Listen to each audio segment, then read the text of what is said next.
she's ever given me, and I mean this with all my heart. And Blake, I want you to know,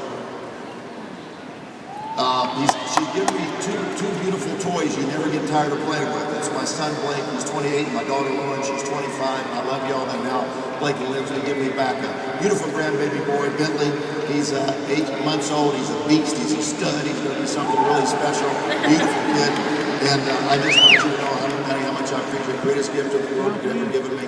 And so, you know, what's neat about this business is the purity of this business. I came here, and John said right away, we had the OSJ meeting, Rick, I thought you and Peter did such a great job of that, because I think it set the tone. I really mean that with all my heart, because there's a word that John used. He said we could probably maybe put everything into one word. He used the word pride, P-R-I, but he said this could really stand for pride. Primerica could stand for pride, and I really mean that, because it's not just the fact that we have won. Make no mistake about it, we have won. Game's over. It's just a matter of how bad we want to run the score up. In my opinion, we need to crush everybody that we're competing against right now outside this company. Yeah! And I know we're going to do that because I know what it takes to win. We know what it takes to win. And what's nice about this is not even what we've done, it's how we've done it. The pride that we've taken in doing this thing the right way. And I said once again, I thought y'all set the tone on talking about that. It's a culture of goodness inside of Primerica, a culture of integrity, a culture of truth inside of Primerica that allows us to win and allows us to continue to win, and will allow us to continue to win forever. You know, the truth, the scripture says, the truth shall set you free. And it's not always easy to do what's right, but it's always right to do what's right.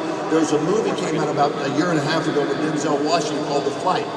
And in one of the last scenes, the entire movie, you realize that the guy was a fraud, that he was a fake, he was a drunk, he was a drug addict, and he had flown an airplane, even though he did some heroic things and landed that thing upside down. Several people lost their lives, and he was about to get away with it. He was sitting in a courtroom, and they were asking him some questions, and it was already set up. It had already been predetermined he was going to get off free. The lawyers were going to be on his side.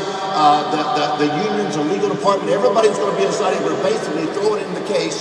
And even though they knew he was guilty, all he had to do was tell one more lie, and he'd have walked out of that courtroom free.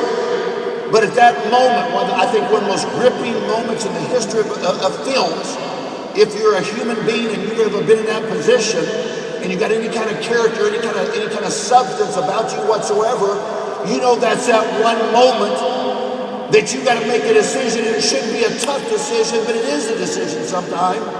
And he made a decision to tell the truth, that he did fly the plane on drugs, he did fly the plane drunk, and he was responsible for killing those 3 people. And he went to prison, but he gained his freedom. And you say, well, how did he gain his freedom? Let me read this to you. Webster defines freedom as being free from confinement. See, for the first time, he was not confined by lying, by guilt, but he was freed up by the truth, and the truth shall set you free. The definition, once again, exempt from external control. See, he wasn't being controlled anymore now by the lies and the fraud.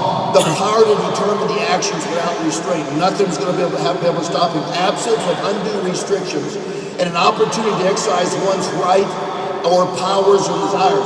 The ability to stand alone